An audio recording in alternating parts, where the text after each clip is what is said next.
చోటీ చోటీ జిందగీని చేయొద్దు టైటు ఓ షాంపెయిన్ లాగా పొంగించాలి. డైరెక్టర్ గారు సార్, ఇప్పుడు ఛాయ్ వాళ్ళ అనే టైటిల్ రిజిస్టర్ చేసినప్పుడు అది కాంట్రవర్సీ మొదలైనప్పుడు అసలు వాళ్ళు ఏం చెప్పారు? ఛాయ్ వాళ్ళ అనే టైటిల్ ముందే రిజిస్టర్ చేసి ఉంది అన్నారా, లేదంటే ఇంకేదైనా వాళ్ళు సజెస్ట్ చేశారా సెన్సార్ బోర్డు? సెన్సార్ సైడ్ నుంచి అండి. అవునవును. అంటే వాళ్ళ సైడ్ నుంచి చెప్పింది ఏంటంటే మనం తెలుగు ఛాంబర్లో రిజిస్టర్ చేసినప్పుడు టైటిల్ అంతా ఉందండి. ఓకే. కానీ సెన్సార్ దగ్గరికి వెళ్ళేసరికి వాళ్ళు అబ్జెక్షన్ ఫీల్ అవుతున్నారు, అంటే కాంప్లికేటెడ్గా ఫీల్ అవుతున్నారు. సో మేము చెప్పాము, ఎక్స్ప్లెయిన్ చేయడానికి ట్రై చేసాం, ఒకసారి ఫిలిం చూడండి అని మనం ఎక్స్ప్లెయిన్ చేయడానికి ట్రై చేసినప్పుడు వాళ్ళు లేదు టైటిల్ మార్చాలని చెప్పారండి. అంటే మామూలుగా జనరల్గా సినిమా చూసిన తర్వాత ఓవరాల్గా సినిమా చూసిన తర్వాత వాళ్ళు అబ్జెక్షన్ చెప్పాలి టైటిల్ మీద, అందులో ఉన్న సీన్స్ మీద. కానీ ముందే సినిమా చూడకముందే వాళ్ళు అబ్జెక్షన్ చెప్పడాన్ని ఎలా చూస్తారు? అంటే వాళ్ళ సైడ్ నుంచి వచ్చింది ఇదే అండి, అంటే దీనికి మించి వేరేదేం లేదు. ఆల్టర్నేటివ్ టైటిల్ ఇదే అనుకున్నారు, మళ్ళీ వేరే డిస్కషన్ ఏమైనా నడిచిందా? అంటే చిన్న డిస్కషన్ అయితే అయిందండి, లేదంటే ఇలా కింద ట్యాగ్ లైన్ అంటే ఏమన్నా కొంచెం యాడ్ చేద్దామా, అంటే ముందు ఏమన్నా యాడ్ చేద్దామా, డిఫరెంట్ వేరియేషన్స్ ట్రై చేసాం. కానీ లేదు వద్దు, it's not get in to other things అని వాళ్ళు చెప్పారు. సో వాళ్ళకి మేము రెస్పెక్ట్ ఇచ్చే మేము మారుస్తున్నాం అండి, అంతే. All the best. Thank you అండి. డైరెక్టర్ గారు, డైరెక్టర్ మీరే అయ్యారు, కానీ స్క్రీన్ ప్లే మట్టికి ఇమ్రాన్ సిద్దికి అని వేరే పేరు ఉంది. అవును. ఎలాంటి క్రియేటివ్ డిఫరెన్సెస్ వచ్చినాయి? How did you balance them? ఎలాంటి క్రియేటివ్ డిఫరెన్స్ రాలేదండి. అంటే నేను ఏది చెప్పానో మా ఇద్దరికి మంచి సింక్ ఉంది. సో నాతో చాలా ట్రావెల్ ఉన్న క్యాండిడేట్ ఇమ్రాన్ అనే అతను. సో ఇద్దరం మాట్లాడుకుంటాం, నేను ఒకటి చెప్తే అది లాక్ అయ్యి దాని ప్రకారం చేసుకుని వెళ్ళాం. నథింగ్. ఇలాంటి సినిమాలు బేసిక్గా రైటింగ్ మీద కంప్లీట్లీ డిపెండ్ అయి ఉంటాయి. అవును. రైటింగ్ పరంగా ఎలాంటి కేర్ తీసుకున్నారు? ఎలాంటి రిఫరెన్సెస్ తీసుకున్నారు? అంటే ఇది నేను బేసిక్గా నా లైఫ్లో నేను చూసిన ఇన్సిడెంట్సే నేను దీన్ని ఆన్ పేపర్ తీసుకొచ్చాను. అంటే నేను ఫెయిల్ అయినవి, నేను వేరే వాళ్ళ లైఫ్లో చూసినవే ఆన్ స్క్రీన్ కానీ ఆన్ పేపర్ కానీ దాన్ని రెప్లికేట్ చేశాను. సో దాన్ని ఎంత లైవ్గా చూపించాలో అంత ట్రై చేసాం.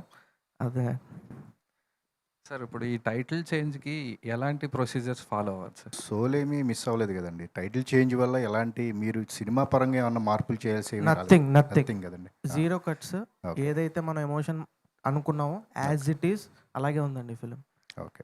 అంటే ఇది ఫిక్షనల్ అనుకోవాలా, సమ్ ఇన్సిడెంట్స్ నుంచి బేస్ చేసుకుని రాసిన కథ? అంటే నా లైఫ్ ఇన్సిడెంట్స్ నుంచి చేసిన పాయింట్. మీ లైఫేనా? అంటే ఇది ఇరానీ చాయ్కి సంబంధించిన అట్లా ఏం కాదా? ఫాదర్ సంబంధించి నా లైఫ్లో కొంచెం జరిగినవి. ఓకే. ఓకే సార్, మీరు యుఎస్ నుంచి వచ్చారంటున్నారు కదండి.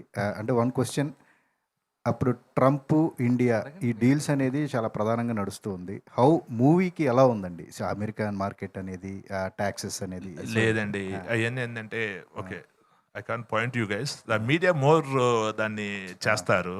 ఓకే, సో ఇప్పుడు ట్రంప్ ఇండియా, ఇంకా Trump Europe, Trump Mexico, Trump with world, ఎవరి వేరు ప్రాబ్లం ఉంది. Trump with local citizens ఆల్తో problem. Okay, మీరు నవ్వుతున్నారు. ఓకే, ఏంటండి? నో, నేను ట్రంప్ అంటే ఉన్నది ఫ్యాక్ట్ చెప్తున్నా. That's not a problem. అదేంటంటే ఒక సో అలా ఉంది. సినిమాలకి ప్రాబ్లం ఉందా లేదా చెప్తున్నా. అంటే సినిమాలకి అది ఎవరికి ప్రాబ్లం లేదు. ఓకే, సినిమాలు అన్నీ మంచిగా ఆడుతున్నాయి. అప్పుడెప్పుడు ఏదో దాని మీద కొంత ట్యాక్స్ యాడ్ చేస్తామన్నాడు. I think they didn't implement. So entertainment. ఇంకొకటి ఏంటంటే అమెరికన్ సినిమాలు వరల్డ్లో ఎక్కువ ఆడతాయి. అంటే మన ఇక్కడ ఇండియా సినిమాలు, కొరియన్ సినిమాలు కంటే, యుఎస్లో కంటే అమెరికాలో మేక్ చేసిన మూవీస్ వేరే ప్రపంచంలో ఎక్కువ అది $multi-million big projects, right? So దాంట్లో రెసిప్రోకల్ ట్రేడ్స్ కూడా అవుతాయి కదా. They don't want to do especial for industry. ఏదో ట్రంప్ గారు ఏదో అంటారు, okay, next day fine day okay ఏముండదు. ఓకే, సో ప్రస్తుతానికైతే వీ డోంట్ హ్యావ్ ఎనీథింగ్ అండి. సో అన్నీ వర్కింగ్. మన ఆడియన్స్ అదే ఇండియన్స్, ఎస్పెషల్ మన తెలుగు వాళ్ళు క్రౌడ్ పెరిగారు, మూవీస్ చూస్తున్నారు. చిన్న మూవీస్కు ఇక్కడ మన తెలుగు స్టేట్లో ఎంత రెవెన్యూ జనరేట్ చేస్తుందో అక్కడ కూడా ప్రతి మచ్ ఈక్వల్తో రెవెన్యూ జనరేట్ చేస్తుంది. So for us India, especially AP and Telangana and US ఇంత లేట్ అంటే ఈ ప్రాజెక్ట్ని చూజ్ చేసుకోవడం ప్లస్ అదొక అంటే మీ ఇమేజ్ కానీ మార్కెట్ కానీ పెంచిన సినిమా కదా. తర్వాత ఈ సినిమాని చూజ్ చేసుకోవడానికి రీజన్ ఏంటి? అంటే నేను స్ట్రాంగ్గా నమ్ముతాను సార్, భూతద్దం భాస్కర్ కూడా ఎంతో కొంత మనకు ఆడియన్స్ వరకు కనెక్ట్ అయిందంటే అది because of the story and because of the back drop sir. I think ఆ కథనే ముందుకు తీసుకెళ్ళింది. సో ఐ థింక్ అంటే ఒక సినిమాకి ఎప్పుడైతే మనం ఈవెన్ ఇఫ్ ఈ see the slightest amount of success, I think ఆ పాత్ మార్చకూడదని నేను అనుకున్నాను. ఈ కథ విన్నప్పుడు నాకు it felt very connecting sir. అంటే ఎమోషన్ అనేది మనకి చాలా జనరల్గా మనం ఫేవరెట్ ఫిల్మ్స్ మనకి ఏమున్నాయి లైఫ్లో అని గుర్తుపెట్టుకుంటే మనకు జనరల్గా ఎమోషనల్గా కనెక్ట్ అయిన ఫిల్మ్సే మనకి ఫేవరెట్ ఫిల్మ్స్లా ఉండిపోతాయి. సో ఎప్పుడైతే అంత స్ట్రాంగ్ ఎమోషన్ ఉండి ఈ కథ నాకు చెప్పారో I felt very very good sir. ఇంకొకటి అంటే ఈ సినిమాలో ఫాదర్ అండ్ సన్ ఎమోషన్ అన్నారు కదా, రియల్ లైఫ్లో కూడా మీ ఫాదర్ మీకోసం చాలా ఇచ్చేసి అంటే ఒక హీరోగా నిలబెట్టడానికి ఆయన చేయాల్సిన ప్రయత్నాలు ఎన్నో చేశారు. సో అది చూసినప్పుడు అంటే ఈ క్యారెక్టర్ని చూసినప్పుడు మీరు ఎంతవరకు రిలేటెడ్గా ఫీల్ అయ్యారు? అందుకేనండి నేను ఇందాక అన్నట్టు ఐ థింక్ ఆ కనెక్టింగ్ ఫ్యాక్టర్ అని నేను ఏదైతే అన్నానో నేను I'm very attach to my father అండి. సో అలా దీంట్లో చాలా సిచ్యువేషన్స్ అంటే మేబీ మనకి యాస్టిస్గా అలా జరగకపోయినా దాంట్లో ఉన్న అండర్ కరెంట్ ఎమోషన్ ఎక్కడో అక్కడ డెఫినెట్గా చాలా కనెక్ట్ అయింది. That was one of the major factors అండి నాకు. డైరెక్టర్ గారు, చాయ్వాలా అనే నేమ్ అనేది చాలా మందికి టైటిల్ బాగా రిజిస్టర్ అయిపోయింది. సో ఇప్పుడు Nawab cafe. So Nawab cafe అనేది ఇక్కడ నుంచి ఎలా ఏ టైప్ ఆఫ్ ప్రమోషన్స్ అనేది చేసి, ఎందుకంటే టైటిల్ రిజిస్ట్రేషన్ ఇప్పుడు ఆడియన్స్కి ఎలా తీసుకెళ్ళిపోతున్నారు ఈ టైటిల్ అనేది? డెఫినెట్గా డిజిటల్లీ బాగా ప్రమోట్ చేద్దాం అండ్ వాటికి మించి మీ మీడియా సపోర్ట్తోనే మా సినిమా వెళ్తుందండి. సో ఆ రిక్వెస్ట్ అదే స్టార్టింగ్ నుంచి మీరు సపోర్ట్ చేయండి, డెఫినెట్గా బాగా వెళ్తుంది అనేదే రిక్వెస్ట్ చేస్తున్నాం. అండ్ కొన్ని మా హీరోయిన్ కానీ మా హీరో కానీ రాజీవ్ గారు కానీ కసిరెడ్డి గారు కానీ మా ఫిలింకి ఇదంతా మా సినిమాకి చాలా సపోర్ట్ చేస్తున్నారు. సో మేము ప్లాన్ చేస్తున్నాం అండి. ఓకే అండి, ఆల్ ద బెస్ట్ అండి. థ్యాంక్ యూ అండి. శివ గారు, యాక్చువల్గా ఇండియన్స్కి పొద్దున్న లేవగానే చాయ్ ఇస్ అన్ ఎమోషన్. అవునండి. చాలా మందికి దాంతోనే ఆల్మోస్ట్ సక్సెస్ అయిపోయినట్టే అనిపిస్తుంది నవాబ్స్ కేఫ్. అయితే ఫస్ట్ స్టోరీ మీ దగ్గరకు వచ్చినప్పుడు how emotionally you are connected to the story and ఎలా అనిపించింది స్టోరీ విన్నప్పుడు? సో యాక్చువల్గా స్టార్ట్ అవ్వడము మీరు ఇందాక అన్నట్టు ఛాయ్ అనేది మనందరికీ ఒక ఎమోషన్ అండి. ఎప్పుడైతే ఆ బ్యాక్ డ్రాప్లో ఈ కథ స్టార్ట్ అవుతుంది, ఒక కెఫే చుట్టూతా తిరుగుతుంది అనే కాన్సెప్ట్ ఉంటుందో అదే నాకు ఇనిషియల్ హుక్. నేను నరేషన్ వింటున్న ఫస్ట్ 15 minutesలో that was my initial hook అండి. అయితే ఆ తర్వాత నా క్యారెక్టరైజేషన్ దగ్గరకు వచ్చేసరికి there was a very beautiful character arc అండి. అంటే తను క్లైమాక్స్ పాయింట్ దగ్గరకు వచ్చేసరికి బేసిక్గా సినిమా స్టార్ట్ అయిన 10 నిమిషాల్లో ఏదైతే కాన్సెప్ట్ అనుకుంటాడో లేకపోతే ఏదైతే నమ్ముతాడో దానికి కంప్లీట్ ఆపోజిట్గా మారడానికి ఉన్న క్యారెక్టర్ ఆర్క్ ఉండింది. బట్ ఎక్కడా కూడా త్రూ అవుట్ ద ఫ్లో ప్రతి ఒక్క సీను ప్రతిదీ చాలా కన్విన్సింగ్గా అనిపించిందండి. అంటే దానికి ఒక రీజనింగ్ ఉన్నట్టు అనిపించింది. అండ్ ఈవెన్ 2 క్యారెక్టర్స్ మాట్లాడుకునే ఒక కాన్ఫ్లిక్ట్ మధ్యలో జరిగిన సీక్వెన్సెస్ కూడా ఎక్కడ కూడా ఓవర్ ద టాప్గా మనం ఏదో చాలా హెవీగా ఎమోషన్ చెప్పాలన్నట్టుగా కాకుండా ఇద్దరు మనుషులు నిజంగా గొడవ పడితే ఇంట్లో మనం మన మదర్ ఫాదర్తో చిన్న డిఫరెన్సెస్ వస్తే ఎలా మాట్లాడతామో అలానే మాట్లాడుతున్న క్యారెక్టర్స్ ఉండాలండి. So it felt very connecting and very real. And as an actor నాకు it felt like a very good experience because ఇందులో సెకండ్ హాఫ్లో నా క్యారెక్టర్కి డైలాగ్స్ చాలా తక్కువ ఉంటాయండి. So it is the silences that speak in the film. So as an actor నాకు I got an opportunity to grow in this film అండి. తేజు గారు, అయితే సోషల్ మీడియాలో మీ ట్రైలర్ కానివ్వండి, మీరు ఏదైతే స్టఫ్ వదిలారో అది సోషల్ మీడియాలో చూసిన తర్వాత you are the perfect choice for the film అనేది చాలా మట్టుకు వినిపిస్తుంది. సో మీరు మీ దగ్గరికి ఈ స్క్రిప్ట్ వచ్చినప్పుడు what was your first thought and what is your experience through the movie? Thank you so much, first of all, for giving me that question. So, I guess ఇది నేను షూట్కి వెళ్ళే ముందు 1 year బ్యాక్ అనుకుంటా I got this opportunity. నాకు ప్రమోద్ గారు phone చేసి ఇలాగ కథ చెప్పారు, I came for the narration అన్నీ అయినాయి. ఐ గెస్ ఫోన్ నరేషన్ అయింది అనుకుంటా first. Correct, it was a phone narration because నేను చెన్నైలో ఉంటా. సో ఫోన్ నరేషన్ జరిగింది. తర్వాత I don't know what happened again ఈ మూవీకి I guess chaiwala to Nawab కెఫేకి నాకు ఈ మూవీ రావటం అన్నిటికీ డెస్టినీ అని ఒకటి ఉంది కదా. సో ఒక 2 months తర్వాత దే వాజ్ నో కాల్. నేను ప్రమోద్ గారిని అడుగుతున్నారు, ఏమైంది ప్రమోద్ గారు, సినిమా ఏమైంది, నేను ఉన్నానా లేదా, నాకు ఒక ఆన్సర్ తెలియలేదు, ఏం తెలియదు. Then at one point okay fine మనకి ఇంకా probably they went for someone else అనుకుని ఇంకా ఫైన్ మనకి ఇంకే సినిమా లేదు, నవాబ్ కెఫే లేదు అని. లేటర్ ఒక 8 months బ్యాక్ అగైన్ ప్రమోద్ గారు ఫోన్ చేసి, తేజు నేను ఫస్ట్ నుంచి నిన్నే ఊహించుకున్నా, again I'm coming back to you. Yes there are lot of things happened in between, but this movie I guess it's meant for you. And ఇది నా డెబ్యూగా రావాల్సినట్టు, it was in my destiny, so and it happened. It is a beautiful journey ఇప్పుడు దాకా, and extremely supportive and a cooperative team నాకు, and we worked like a family. We didn't work like okay because చాలా మందికి సార్కి debut, నాకు debut, ప్రమోద్కి debut. Of course he's the experience here. నేను తమిళ్లో చేశాను కానీ తెలుగులో this is my first movie. So Telugu ఇండస్ట్రీలో నాకు డెబ్యూ అనే ప్రాసెస్లో నాకు కొంచెం ఒక నర్వస్నెస్, ఒక యాంగ్జైటీ ఉండింది, but they all kept me very comfortable, and of course Shiva. So it's a very beautiful journey. I guess cinema చూసేటప్పుడు మీకు అర్థమవుతుంది మా డెస్టినీస్ ఎలాగ అన్ని కనెక్ట్ అయినాయి అని. Probably you'll understand. Thank you. Shiva గారు, హాయ్ హ్యాండ్ సో చూస్తే కనుక చాలా ఒక ఫాదర్ అండ్ సన్కి రిలేషన్ స్టోరీ అని చెప్పి తెలుస్తుంది. సో రెగ్యులర్గా దీన్ని ఎక్స్పెక్ట్ చేయొచ్చా, లేదు అంటే డిఫరెంట్ పాయింట్ ఏమైనా ఉంటుందా?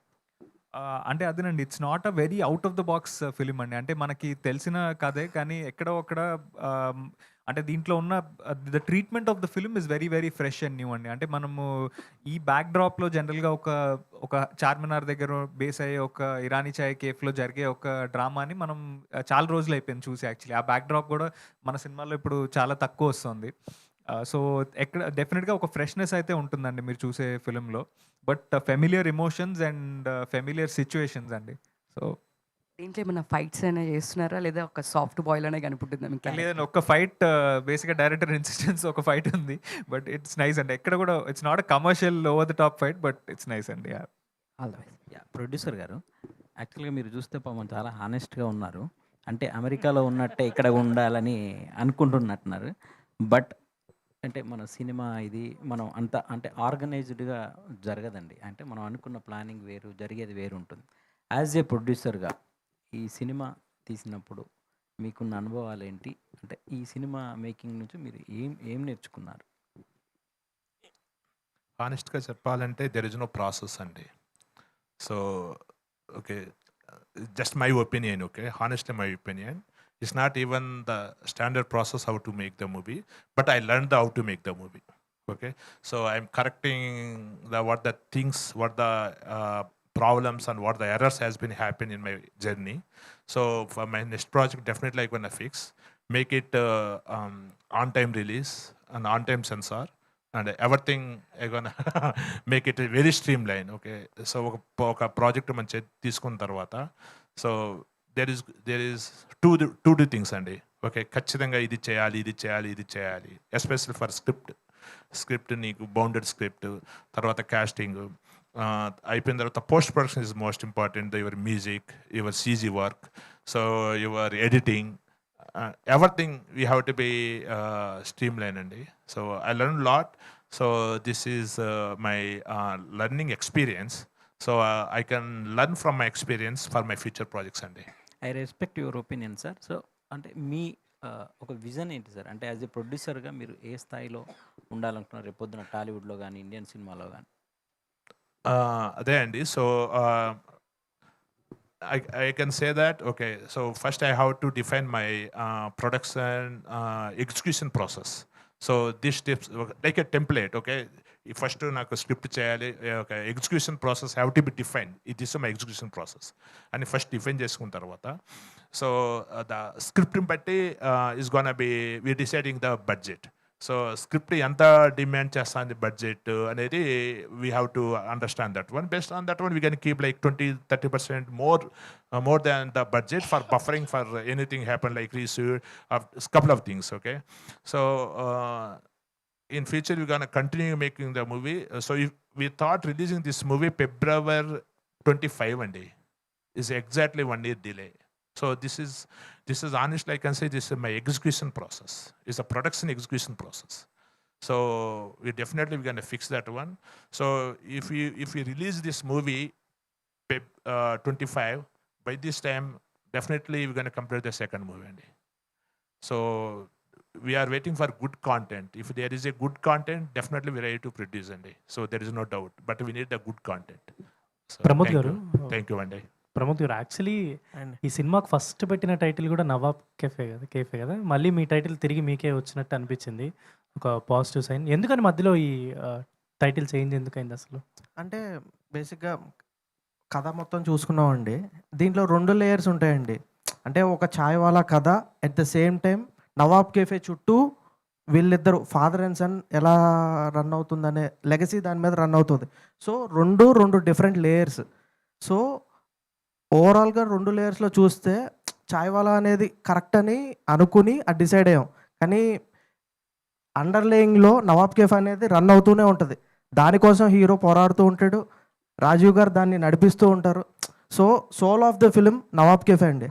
సో ఈ 2 అండ్ మీరు ఇది real life incident some base చేసుకొని చేశానని అన్నారు కదా, అంటే రియల్ స్టోరీ సంథింగ్ అని. సో దాంట్లో స్ట్రెంగ్స్ ఏంటంటే మీరు ఎంతవరకు సేమ్ ఆ రియల్ ఇన్సిడెంట్ని మీరు స్క్రీన్ మీదకి తీసుకురాగలిగారు? అంటే డెఫినెట్లీ నేను లైఫ్లో సీన్ చూశానండి, దాన్ని యాస్టీస్గా నేను ఒక ప్రీ క్లైమాక్స్ ఆ పాయింట్ దగ్గర నేను అనుకున్నాను. At the same time father son మధ్య డిస్కషన్స్ ప్రతి ఇంట్లో ఉంటాయండి. అంటే కొడుకు ఫాదర్తో డిస్కస్ చేస్తాడు, అరుస్తాడు, మాట్లాడతాడు. సో ఆ ఏవైతే రిలేటబుల్ ఎమోషన్స్ ఉన్నాయో అవన్నీ నేను స్క్రీన్ మీదకి ట్రాన్స్లేట్ చేశాను. సో కనెక్ట్ అవుద్దని అనుకుంటున్నాను అంతే. All the best. Thank you అండి. డైరెక్టర్ గారు, నవాబ్ కెఫే అనే టైటిల్ ఈ స్టోరీ లైన్కి ఎలా రిఫ్లెక్ట్ చేస్తుందని అంటారు? ఇది బేసిక్గా ఒక లెగసీ పాయింట్ మీద రన్ అవుతూ ఉంటుందండి.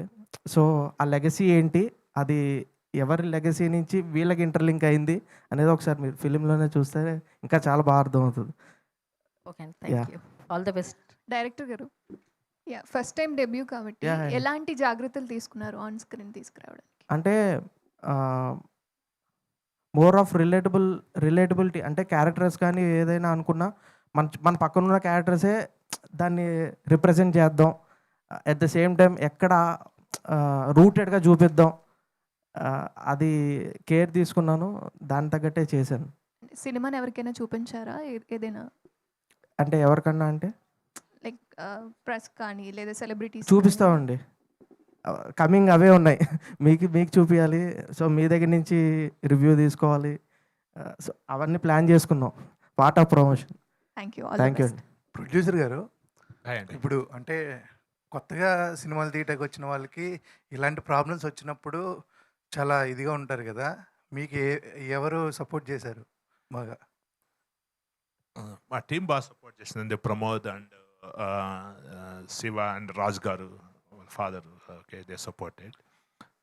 Thank you for that. Okay, so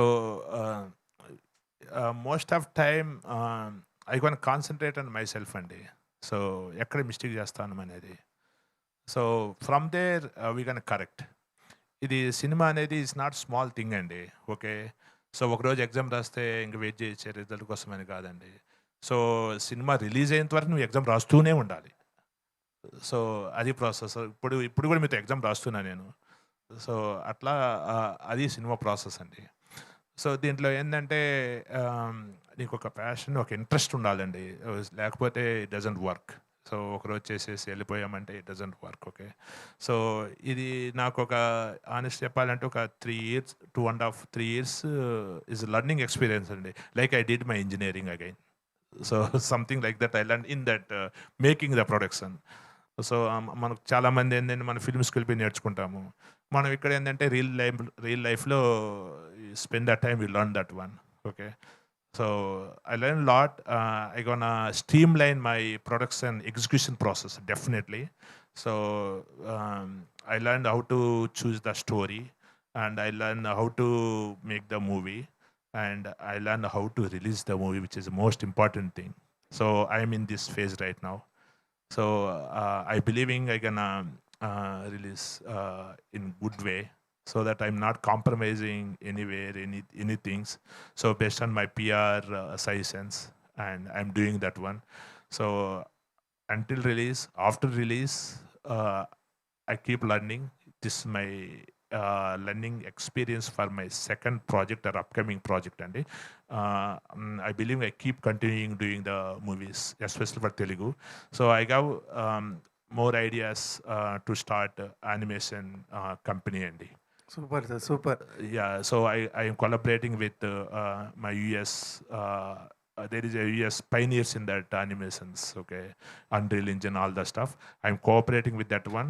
So India has too much talent, and I'm gonna use this talent for my future projects. And thank you. Super sir. నాకు ఒక డైలాగ్ అయితే చెప్పాలనిపించింది. అంటే మీకు కూడా ఇదే ఫీలింగ్ వచ్చి ఉంటుంది. బాలకృష్ణ గారిది ఉంటుంది కదా,